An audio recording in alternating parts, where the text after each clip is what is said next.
Hello दोस्तों, good morning. स्वागत है एक बार फिर से आप सभी का एमजेटी एजुकेशन में। दोस्तों आज है 19 अप्रैल। आज की वीडियो में हम लोग बात करेंगे 19 अप्रैल 2023 के मोस्ट इंपोर्टेंट करंट अफेयर के क्वेश्चंस के बारे में। वीडियो आपको डिटेल में बताने का प्रयास किया गया है। अगर पसंद आएगी तो इसे लाइक करना, शेयर करना और चैनल को सब्सक्राइब जरूर कर लेना। अगर आप नए आए हो तो बेल आइकन को प्रेस कर लोगे तो नोटिफिकेशन भी आप तक पहुंच जाया करेगा। चलिए सबसे पहले तो कल का क्विकली रिविजन करेंगे। विश्व हीमोफीलिया दिवस ये प्रत्येक वर्ष 17 अप्रैल को मनाया जाता है और असम में अभी 11,000 से ज़्यादा नृत्यकारों और ढोल वादकों ने एक साथ बिहू नृत्य का प्रदर्शन किया, जिसने एक Guinness book of world record बना दिया। एस जयशंकर जी जो कि विदेश मंत्री हैं, ये मोजाम्बिक गए हुए हैं और वहाँ पर टिका बुजी नोवा सोफाला रोड प्रोजेक्ट का इन्होंने उद्घाटन किया और ये प्रोजेक्ट भारत द्वारा बनाया जा रहा है। आईपीएल 2023 में सबसे तेज 100 विकेट लेने का रिकॉर्ड बन गया है और ये रिकॉर्ड कागिसो रबाडा के नाम दर्ज हो गया है। इन्होंने आईपीएल के इतिहास में सिर्फ और सिर्फ 64 मैचों में ही 100 विकेट अपने पूरा कर लिए हैं। और वहीं गुजरात के सौराष्ट्र में सौराष्ट्र तमिल संगमम कार्यक्रम का आयोजन किया गया, साउथ इंडिया और नॉर्थ इंडिया की संस्कृति को मिलाने के लिए, मैच करने के लिए। भारत का सबसे बड़ा व्यापारिक पार्टनर बन करके उभरा है अमेरिका। अमेरिका इंडिया का लार्जेस्ट ट्रेड पार्टनर बन गया है 2022-23 में वित्तीय वर्ष में। सेकंड पर चाइना है, थर्ड पर है यूएई। और वहीं इंटरनेशनल बिग कैट्स अलायंस के संस्थापक सदस्य देशों में नेपाल भी शामिल हो गया है। भारत की पहल पर भारत द्वारा इसे शुरू किया गया है, इस अलायंस को। और 2023 के मोंटे कार्लो मास्टर्स में युगल टेनिस यानी कि डबल्स में खिताब जीत लिया है इवान डोडिक और आस्टिन क्रोजिसेक ने। एसबीआई यानी स्टेट बैंक ऑफ इंडिया ने अभी अमृत कलश नाम से एक रिटेल टर्म डिपॉजिट स्कीम शुरू की है। ब्रांड फाइनेंस की अभी हालिया रिपोर्ट के अनुसार दुनिया का दूसरा सबसे मजबूत टायर ब्रांड बनकर के उभरा है एमआरएफ। ये टॉप 10 में इकलौता भारतीय ब्रांड शामिल हुआ है। ये टॉप 10 करंट अफेयर के क्वेश्चंस थे जिनका आपने मात्र 1 मिनट में किया क्विकली रिवीजन। अब आज की करंट अफेयर को देखेंगे तो पहला क्वेश्चन है आज का, विश्व विरासत दिवस कब मनाया जाता है। बहुत ही महत्वपूर्ण दिवस है ये। विश्व विरासत दिवस या विश्व धरोहर दिवस या वर्ल्ड हेरिटेज डे, जो भी कहो आप, 18 अप्रैल को ये मनाया जाता है। दुनिया भर में जो विरासत हैं उनको संरक्षित करने के लिए, उनके प्रति लोगों को जागरूक करने के लिए, साथ ही साथ इसी बहाने पर्यटन को भी बढ़ावा देने के लिए ये दिवस मनाया जाता है। तो ओवरऑल जो हमारी धरोहर हैं, जो हमारी विरासत हैं, उनको कैसे पूरे विश्व में मानव सभ्यता से जोड़ा जाए, उनको उनके बारे में लोगों को बताया जाए, उनके इतिहास क्या रहे हैं उनको लोगों को बताया जाए, ये उद्देश्य से ये दिवस मनाया जाता है। तो विश्व धरोहर दिवस या विश्व विरासत दिवस को एक और नाम से जाना जाता है जो कि है स्मारकों और स्थलों के लिए अंतर्राष्ट्रीय दिवस। जब भी विश्व विरासत दिवस की बात आए तो याद रखिएगा, यूनेस्को की वर्ल्ड हेरिटेज साइट होती हैं, यानी कि विश्व धरोहर स्थलें होते हैं, जिसमें भारत के 40 स्थल अभी तक शामिल कर दिए गए हैं। तो आज के टाइम पर यूनेस्को के विश्व धरोहर स्थलों में भारत के 40 हैं ऐसे। इस दिवस को मनाए जाने की शुरुआत 1983 से हुई थी। इस बार की थीम रखी गई है हेरिटेज चेंजेस। इंपॉर्टेंट है थीम, क्योंकि छोटी है तो एग्जाम में जरूर पूछा जाएगा। हेरिटेज चेंजेस जो है इसकी थीम है। यूनेस्को की बात अगर यहीं पर कर लें, United Nations Educational Scientific and Cultural Organization, स्थापना 1944 में हुई थी। हेडक्वार्टर इसका पेरिस में है, पेरिस यानी फ्रांस में है। और आंद्रे अजोले इसके अध्यक्ष हैं। कौन है? आंद्रे अजोले हैं इसके अध्यक्ष। आगे बढ़ लेते हैं। ये महत्वपूर्ण दिवस है, कल हम लोगों ने रिवीजन किया था, तो हम लोग आज आगे बढ़ेंगे। अप्रैल 2023 में कौन सा देश दुनिया का सबसे बड़ा नार्को स्टेट बना? तो दुनिया का सबसे बड़ा नार्को स्टेट बन गया है सीरिया। अभी एक रिपोर्ट निकल करके आई है अप्रैल 2023 में, जिसमें यह बात बताई गई है कि ये जो देश है ना, ये नार्कोटिक्स पर ज़्यादा डिपेंडेंट है। ये नार्को स्टेट कब घोषित किया जाता है? नार्को मतलब समझ लो एक प्रकार का नशीला पदार्थ। तो नार्को स्टेट किसी देश को तब घोषित किया जाता है जब उस देश की जो इकोनॉमी है वो नार्को पर डिपेंड हो, यानी इकोनॉमी ही नशे पर चलती हो, वहाँ की अर्थव्यवस्था ही नशे पर चलती हो। और सीरिया एक ऐसा देश है जहाँ की 90% इकोनॉमी जो है वो नार्को पर ही डिपेंडेंट है, यानी कि वहाँ की अर्थव्यवस्था जो है वो इसी पर चलती है। वहाँ की सरकार खुद भी इसको बढ़ावा देती है। खास तौर पर वहाँ पर इम्फेटिन जैसे टैबलेट का एक्सपोर्टेशन किया जाता है। दुनिया भर में ये जाता है, नशीला पदार्थ होता है, इसको खाने के बाद बस सब झूम ही जाते हैं। इसे कई और नामों से भी जाना जाता है, कैप्टागन या गरीबों का कोक, ये सभी मतलब सब अपने अपने हिसाब से नाम देते हैं। कोई कहता है माल, कोई कहता है कि वीड, ठीक है, वगैरह वगैरह। आप बाकी तो दीपिका पादुकोण वाला सुने ही होंगे। तो फिलहाल ये 90% हिस्सा इनकी विदेशी करेंसी में सीरिया में इसी की वजह से होता है। इसी वजह से इसको नार्को स्टेट के रूप में देशों में टॉप पर रखा गया है सीरिया को। सीरिया कहाँ पर है चलिए दिखाता हूँ मैं आपको वर्ल्ड मैप में। वर्ल्ड मैप में अगर आप देखेंगे तो ये रहा सबसे पहले अपना प्यारा भारत। यहाँ से आप आइए, पाकिस्तान छोड़िए, अफगानिस्तान, ईरान, फिर इराक, फिर इसको छोड़ते हुए ये जो देश मिलेगा ना, ये है सीरिया। सीरिया देखिए अपना बॉर्डर किससे किससे लगा रहा है। इंटरेस्टिंगली ये लेबनान से, और इधर ये देखिए थोड़ा सा इधर अगर आप हाइफा चौक ले लो इजराइल का, तो ये इजराइल से अपना बॉर्डर शेयर कर रहा है। जॉर्डन से, इराक वगैरह से अपना बॉर्डर तो शेयर करता ही है, इधर तुर्की से शेयर करता है। सीरिया कुल मिला जुला करके आज के टाइम पर दुनिया भर में ये ड्रग हुआ या ऐसे कोई जो नारकोटिक्स के रिलेटेड जो होते हैं मटेरियल्स, वो दुनिया भर में नशीली दवाइयाँ ये फैलाने का काम करता है। निर्यात यहाँ से बहुत ज़्यादा होता है। बहुत सारे अलगाववादी और आतंकवादियों का ये गढ़ भी है, यहाँ पर सभी लोग रहते भी हैं। अगला क्वेश्चन है, हाल ही में किस आईआईटी संस्थान में देश की सबसे बड़ी सुविधा DRDO industry academia centre of excellence का उद्घाटन किया गया? तो अभी हाल ही में आईआईटी हैदराबाद में इसका उद्घाटन किया गया है।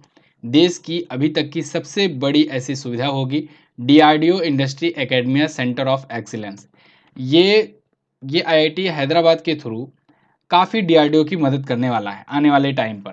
तो आईआईटी हैदराबाद में इसे इनॉग्रेट किया गया है। डीआरडीओ के जो चेयरमैन हैं उन्होंने ही इसका उद्घाटन किया है, डॉक्टर समीर वी कामत ने।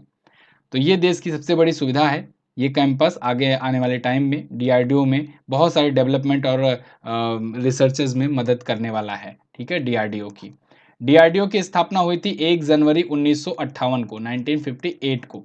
इसका हेडक्वार्टर है न्यू दिल्ली में, और इसके अध्यक्ष तो मैंने आपको बताया ही, डॉक्टर समीर वी कामत। आगे देखते हैं, हाल ही में किसको प्रवासी भारतीय सम्मान पुरस्कार से सम्मानित किया गया? तो अभी हाल ही में राज सुब्रमण्यम जी को प्रवासी भारतीय सम्मान पुरस्कार से सम्मानित किया गया है। राज सुब्रमण्यम, आपने एक कंपनी सुना होगा फेडेक्स जो कंपनी आपने सुना है, उस कंपनी के ये एमडी और सीईओ हैं। भारतीय मूल के अमेरिकी हैं ये राज सुब्रमण्यम, और ये बहुत ही फेमस जो परिवहन कंपनी है फेडेक्स, उसके सीईओ हैं। तो इनको प्रवासी भारतीय सम्मान 2023 से सम्मानित किया गया है। प्रवासी भारतीय दिवस प्रत्येक वर्ष दोस्तों आपको पता है कि 9 जनवरी को मनाया जाता है, क्योंकि 9 जनवरी को ही 1915 में महात्मा गांधी जी ये भारत वापस आए थे साउथ अफ्रीका से। तो इस वजह से प्रवासी भारतीय दिवस हम लोग मनाते हैं, और इस अवसर पर प्रवासी भारतीय दिवस समारोह आयोजित किया जाता है। तो इस बार का जो समारोह था वो 17वां संस्करण था, और 17वें संस्करण का आयोजन कहाँ पर किया गया था? इंदौर में। और तो और इसमें मुख्य अतिथि भी बुलाए गए थे। कौन बुलाए गए थे? गुयाना के राष्ट्रपति बुलाए गए थे। गुयाना के प्रेसिडेंट, राष्ट्रपति बुलाए गए थे।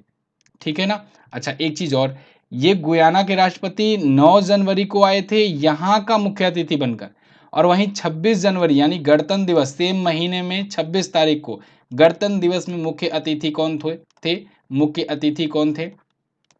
मिस्र के राष्ट्रपति। ठीक है, के राष्ट्रपति अब्दुल फतेह अल सीसी ये थे। क्लियर? तो बहरहाल आपको यहाँ पर ये याद रखना है, राज सुब्रमण्यम जी ये प्रवासी भारतीय सम्मान से सम्मानित किए गए हैं। ये पुरस्कार भारतीय मूल के विदेशियों को दिया जाता है, और ऐसा दिया जाने वाला ये सबसे बड़ा पुरस्कार होता है। हाल ही में किस राज्य या केंद्र शासित प्रदेश ने किसान संपर्क अभियान शुरू किया? तो ये शुरू किया है जम्मू एंड कश्मीर ने। जम्मू कश्मीर में अभी तो वहाँ पर राज्य सरकार है नहीं, अभी तो वहाँ पर राज्यपाल ही शासन चल रहा है। तो फिलहाल उसका जो एग्रीकल्चर प्रोडक्शन डिपार्टमेंट है, उसी के द्वारा ये किसान संपर्क अभियान प्रोग्राम लॉन्च किया गया है। अभी एक न्यूज़ भी निकल कर के आई है, और आने वाले दिनों में मैं आपको उसको डिटेल में बताऊंगा कि जम्मू एंड कश्मीर के लिए $14 बिलियन का बजट पेश किया गया है। ठीक है, $14 बिलियन का सोचिए। पाकिस्तान जो है $3-4 बिलियन के लिए आईएमएफ से कब से भीख मांग रहा है, और यहाँ पर $14 बिलियन केवल जम्मू कश्मीर के लिए बजट पेश किया गया है इंडिया में। फिलहाल सबकी अपनी अपनी क्षमता है। यहाँ पर जम्मू कश्मीर की बात करें तो किसान जनसंपर्क अभियान जो होगा, इससे वहाँ के जो किसान हैं उनको काफ़ी व्यापक सहायता मिलेगी, कृषि सेक्टर में बढ़ावा मिलेगा, और कृषि की जो एडवांस टेक्नोलॉजी हैं, कैसे एग्रीकल्चर सेक्टर को बढ़ाया जाए, इसकी ट्रेनिंग, शिक्षण, मार्गदर्शन वगैरह भी दिया जाएगा। जम्मू कश्मीर में इतना खर्च करने के पीछे देखो सरकार की भी काफ़ी ज़्यादा रुचि इसलिए है, क्योंकि अभी आपने देखा है यहाँ पर 59 मिलियन टन जो है मैग्नीशियम पाया गया है। जब ये मैग्नीशियम पाया गया तो समझ लो कि आने वाला जो इलेक्ट्रिक सेक्टर है भारत में, घरेलू खास करके, उसमें और ज़्यादा तेज़ी देखने को मिलेगी और आने वाला टाइम वही है, क्योंकि ज़ीरो कार्बन एमिशन होता है, तो दुनिया भर के लोग ये ग्रीन एनर्जी पर काम कर रहे हैं और इलेक्ट्रिक व्हीकल्स बनाने में जो मैग्नीशियम होता है, मैग्नीशियम की बैटरीज़ क्योंकि बनती हैं, तो वो बहुत ज़्यादा बड़ा रोल निभाता है। ये भी याद रखना, 59 मिलियन टन का भंडारण पाया गया था जम्मू कश्मीर में। अगला, हाल ही में जारी वार्षिक व्यापार के आंकड़ों के अनुसार भारत के लिए दूसरा सबसे महत्वपूर्ण निर्यात गंतव्य देश कौन बना? ये देखो, एक बहुत ही अच्छी न्यूज़ निकल कर के आई।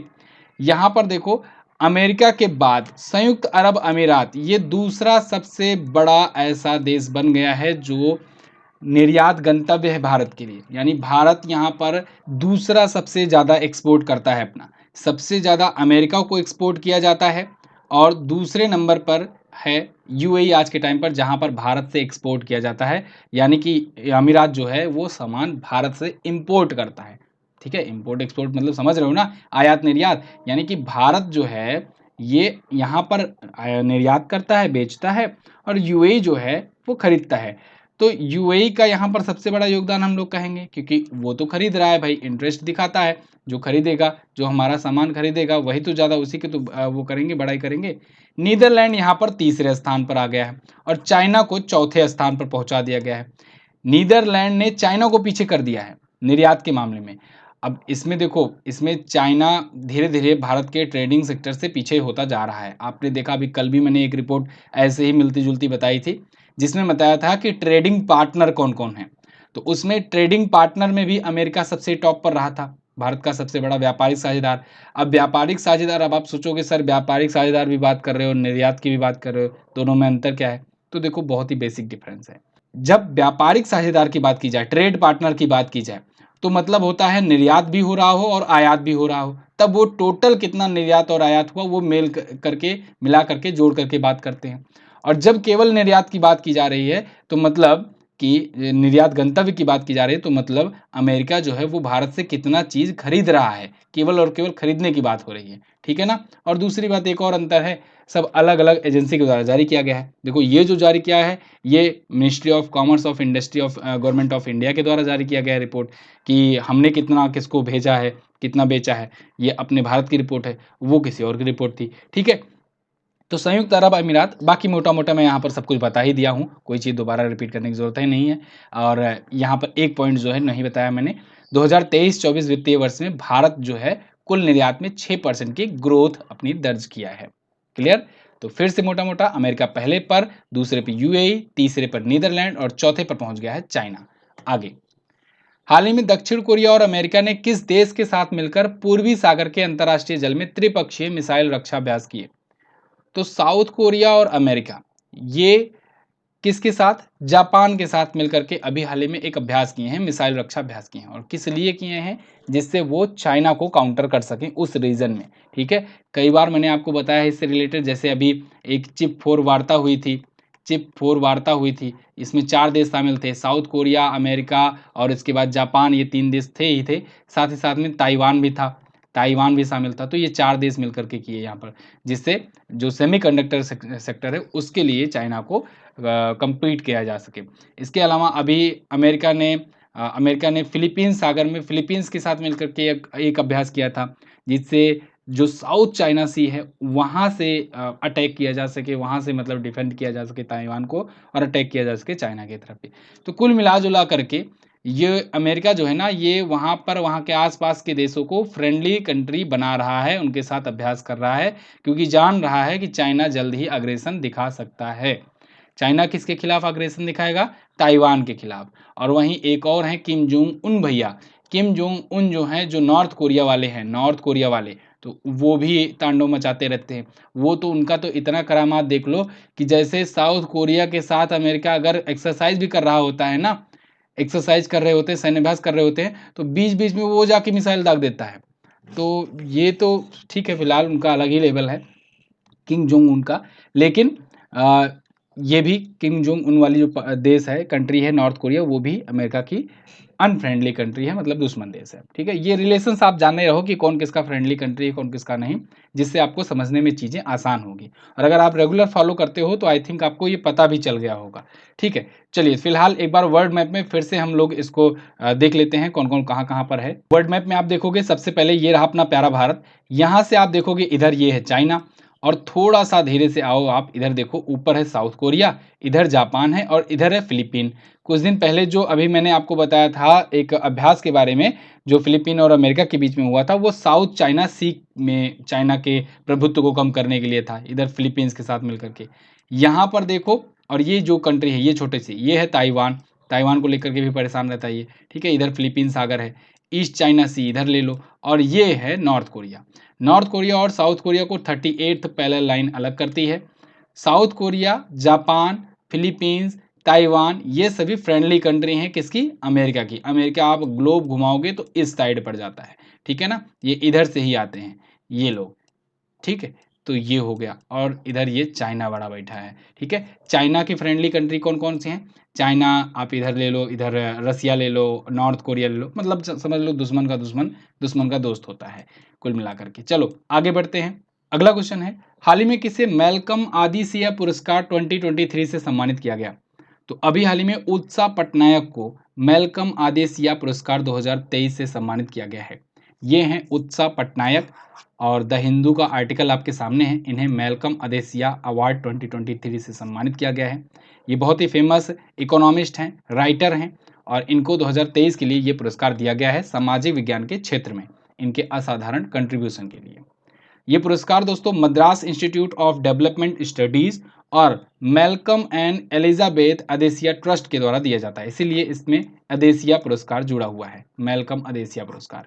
क्लियर? तो उत्सव पटनायक जो हैं ये विजेता रहे हैं।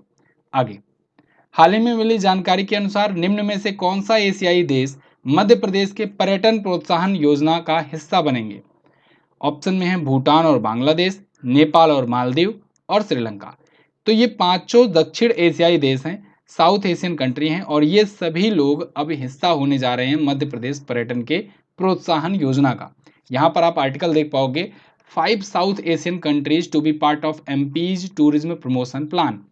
भूटान, बांग्लादेश, नेपाल, मालदीव और श्रीलंका जो है ये पार्ट बनेंगे मध्य प्रदेश के टूरिज्म के प्रमोशन प्लान का।